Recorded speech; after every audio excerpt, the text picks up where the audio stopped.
ఆ మహిళలు ఈ వారం రోజుల పాటు ఏ రంగు చీర కట్టుకున్నా తెల్లని వస్త్రం కప్పుకోవాల్సిందే. మగవారు అయితే తెల్ల రంగు వస్త్రాలు ధరించాల్సిందే. ఇది ఇప్పటి సాంప్రదాయం కాదు, వందల ఏళ్ల నుండి వస్తున్న సాంప్రదాయం. 15 రోజుల పాటు నడిచి నీళ్లు సేకరించే ఆడపడుచులు సరిగ్గా అమావాస్య అర్ధరాత్రులు ప్రారంభమయ్యే జాతర ఇది. ఆదిలాబాద్ జిల్లాలో జరిగే ఆదివాసీల అతిపెద్ద కుంభమేళాగా పిలిచే నాగోబా జాతర.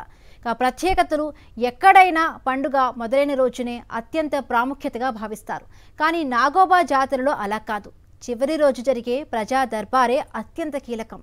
అసలు నాగోబా జాతర ఎలా మొదలైంది? ప్రజా దర్బార్కు ఎందుకంత ప్రాముఖ్యత? ఆదిలాబాద్ జిల్లా ఇంద్రవెల్లి మండలం కేస్లాపూర్లో నాగోబా జాతర ఉత్సవాలు ఘనంగా జరుగుతున్నాయి. పుష్యమాసం అమావాస్య రోజు అర్ధరాత్రి ప్రత్యేక పూజలతో మొదలైంది ఈ ఉత్సవాలు. వారం రోజుల పాటు నిర్వహిస్తారు. పూర్తిగా ఆదివాసీ ఆచారాలతోనే జాతర జరుగుతుంది. ఆదివాసీల కుంభమేళాగా పిలిచే ఈ జాతరకు తెలంగాణతో పాటు మహారాష్ట్ర, మధ్యప్రదేశ్, ఛత్తీస్గఢ్ రాష్ట్రాల నుండి వేలాది మంది ఆదివాసీ గిరిజనులు తమ ఆరాధ్య దైవమైన ఆదిశేషుణ్ణి దర్శించుకునేందుకు భారీ సంఖ్యలో తరలిరావడంతో ఆలయ ప్రాంగణం కిక్కిరిసిపోయింది. మరొకవైపు మెస్రం వంశీయులు సొంత నిధులతో నిర్మించిన కొత్త ఆలయం ప్రత్యేక ఆకర్షణగా నిలుస్తోంది. జనవరి 28 నుండి ప్రారంభమైన జాతర ఫిబ్రవరి 4తో ముగియనుంది. ఈ జాతరను ప్రభుత్వం రాష్ట్ర పండుగగా గుర్తించి జాతర నిర్వహణకు ఏటా 10 లక్షలు ఖర్చు చేస్తోంది. కేస్లాపూర్ నాగోబా జాతరలో ప్రజా దర్బార్ నిర్వహించడం ఆనవాయితీగా వస్తోంది. కేస్లాపూర్ నాగోబా జాతరకు ఘన చరిత్ర ఉంది. క్రీస్తు శకం 740లో కేస్లాపూర్ గ్రామ గిరిజనుడు నాగభక్తుడైన పడియేరు శేషసాయి నాగరాజును శాంతించడం కోసం 7 రకాల నైవేద్యం సమర్పించారట. గోదావరి హస్తల మడుగు నీటిని 125 గ్రామాల మీదుగా తిరిగి తీసుకువచ్చిన గంగాజలంతో నాగరాజును అభిషేకించారట. అప్పుడే కేస్లాపూర్ వద్ద ఉన్న పుట్టలోకి నాగరాజు వెళ్లాడని, అప్పటి నుండే అదే నాగరాజు నివాసం అయిందని చెప్తారు గిరిజనులు. వందల ఏళ్ల చరిత్ర ఉన్న నాగోబా జాతర ఆచారాలు విచిత్రంగా ఉంటాయి. పుష్యమాసంలో నెలవంక కనిపించిన రోజు మెస్రం వంశస్థులు నాగోబాకు మొక్కి మరుసటి రోజు జాతర నిర్వహణకు సమాయత్తమవుతారు. సిరికొండ మండల కేంద్రానికి చెందిన కుమ్మరులకు మాత్రమే మట్టి కుండలు చేయమని చెప్పి 7 రోజుల పాటు 7 గ్రామాల్లో పర్యటిస్తారు. వందల ఏళ్లుగా నాగోబా జాతరకు సిరికొండ గ్రామ కుమ్మరి గుగ్గిల వంశస్థులు మాత్రమే కుండలు తయారు చేస్తున్నారు. తయారైన కుండలను తీసుకుని తెలుపు రంగు వస్త్రాలు ధరించి కాలినడకనే నీటిని తీసుకొస్తారు. కేస్లాపూర్ నుండి గోదావరి వరకు దాదాపు 80 కిలోమీటర్లు నడిచి వెడతారు మహిళలు. జాతరకు 3 రోజుల ముందు కేస్లాపూర్లోని మర్రి చెట్ల వద్దే మెస్రం వంశస్థులు బస చేస్తారు. తమ పూర్వీకులను తలుచుకొని వారికి పిండ ప్రదానం చేస్తారు.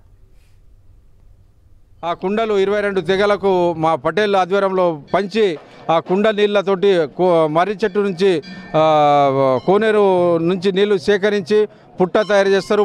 మా అక్క వాళ్ళు మళ్ళీ పుట్టలు తయారు చేసినాక మళ్ళీ రాత్రి 9 గంటల నుంచి మహాపూజ పవిత్రమైన గంగాజలంతో అభిషేకం చేసి మహాపూజ ప్రారంభిస్తాం. మరియు పూజ అనంతరం మా కొత్త వధువరులకు కోడళ్లకు మేము భేటీలు ప్రారంభం చేస్తాం. కాలినడకన వెళ్లి తీసుకువచ్చిన నీటితోనే నాగోబాని అభిషేకిస్తారు. ఇది సరిగ్గా పుష్యమాసంలోని అమావాస్య అర్ధరాత్రి రోజున జరుగుతుంది. ఆ రోజంతా నాగదేవతకి ప్రత్యేక పూజలు చేస్తారు మెస్రం వంశీయులు. అయితే మన వాళ్ళు కాలినడకన గంగాజలం వెళ్ళి ఒక 15 రోజులు ప్రయాణం ఉంటుంది. అది జనరం మండలం అస్తరణ మడుగు అనే గోదావరి నది నుంచి అస్తరణ మడుగు నుంచి ప్రత్యేకమైన పూజలు చేసి జలాన్ని సేకరించుకొని మాకు ప్రత్యేకమైన పూజారి కటోడా అనే ఉంటాడు, వాళ్ళే సేకరిస్తారు. 7 ప్రత్యేకమైన వాళ్ళు ఉంటారు. సేకరించి మరి ఆ పూజారికి సంబంధించిన గ్రామంలో తీసుకువచ్చి ఒక 2 రోజులు బస చేసి నెక్స్ట్ 3వ రోజు వాళ్ళు అక్కడి నుంచి బయలుదేరడం జరుగుతుంది. కేస్లాపూర్లో కొలువు తీరిన నాగోబాకు ఆదివాసీ తెగలకు చెందిన మెస్రం వంశీయులు మాత్రమే పూజలు నిర్వహించడం ఆనవాయితీగా వస్తోంది. వివిధ ప్రాంతాల నుండి జాతరకు వచ్చే మెస్రం వంశీయులు వేలాదిగా వచ్చినా వంటలు చేసుకునేది మాత్రం 22 పొయ్యల మీదే. పైగా ఈ పొయ్యలు ఎక్కడ పడితే అక్కడ పెట్టడానికి వీలు లేదు.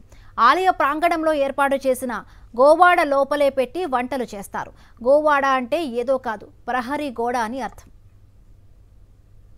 మెస్రం వంశస్థులు కేస్లాపూర్లోని మురాడిలో సమావేశమై పూజ కలశం తీసుకుని గోదావరి నది పవిత్రత జలాలను తీసుకురావడానికి మంచిర్యాల జిల్లాలోని జన్నారం మండలంలోని కలమడుగు వద్ద ఉన్న గోదావరి నదికి పాదయాత్రగా బయలుదేరుతారు.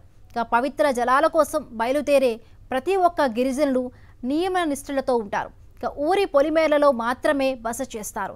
కలమడుగు గ్రామ శివార్లలోని గోదావరికి చేరుకొని పవిత్ర జలాన్ని సేకరిస్తారు. ఆ తరువాత పవిత్ర గంగా జలాన్ని తీసుకువచ్చి జలంతో ఉన్న కలశాన్ని చెట్టుపైనే ఉంచుతారు. నాగోబాకు గోదావరి నుండి తీసుకువచ్చిన జలంతో అభిషేకం చేస్తారు. అమావాస్య రోజున ఆదివాసీల సాంప్రదాయ వాయిద్యాలతో పూజా కార్యక్రమాన్ని నిర్వహిస్తారు. అనంతరం ప్రత్యేక పూజా సమయంలో నవధాన్యాల మొలకలు రాగి చెంబులో పాలని తెల్లని బట్టలో పెట్టి పుట్టపై ఉంచి దూరంగా వెళ్ళిపోతారు. అలా పుట్టపై పెట్టిన పాలను ఆదిశేషుడు వచ్చి తాగుతాడని మెస్రం వంశీయులు నమ్ముతారు. ఆలయంలో 7 రకాల పాముల పుట్టలను తయారు చేసి వాటికి 5 రోజుల పాటు ప్రత్యేక పూజలు చేసి మొక్కులను తీర్చుకుంటారు మెస్రం వంశీయులు. మెస్రం వంశీయులు పెళ్ళైన నూతన వధువులను తప్పకుండా కేస్లాపూర్లో జరిగే నాగోబా జాతరకు తీసుకుని వస్తారు. ఇక కొత్త కోడలితో దేవుడికి పూజ చేయించిన తరువాత ఆమెను పరిచయం చేస్తారు. దీనినే భేటింగ్ కీవాల్ అంటారు. ఈ తంతు జరిగే వరకు నాగోబా దేవుడిని చూడటం పూజించడం నిషిద్ధం. ఇక వధువుని పరిచయం చేసే వరకు ఆమె భేటీ కొరియాడ్ అనే పిలుస్తారు.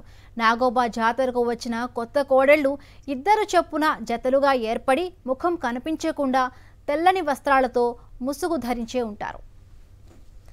నాగోబా పూజ అనంతరం ఆలయ ఆవరణంలో ఉన్న పుట్టని మట్టితో పెట్టడంలో మెస్రం వంశీయుల అల్లుళ్ళకి పెద్దపీట వేస్తారు. ఇక అల్లుళ్ళు ఈ మట్టిని కాళ్లతో తొక్కితే కూతుర్లు ఆ మట్టితో పుట్టని ఆలికి మొక్కులు తీర్చుకుంటారు. ఈ కార్యక్రమంలో పాల్గొన్నందుకు అల్లుళ్ళకి నజరానా కూడా ఇస్తారు అత్తమామలు.